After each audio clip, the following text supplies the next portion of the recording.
Sambal Chicken. Cut the chicken wings to absorb the seasoning better. Chop the garlic.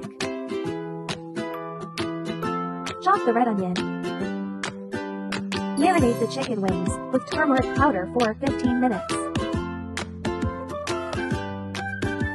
We use a Shoe Black Gold Series 3500 ml stock pot. Add some oil. Fry the marinated chicken until half cooked.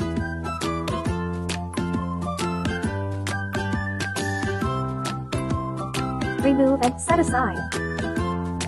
Stir fry the garlic and red onions.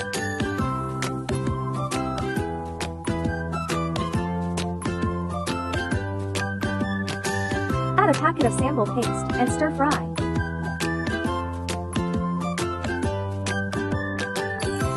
Pour in a little water. Season with tomato sauce. Mix it well. Add the half-fried chicken wings prepared earlier. Mix evenly and cook for 15 minutes.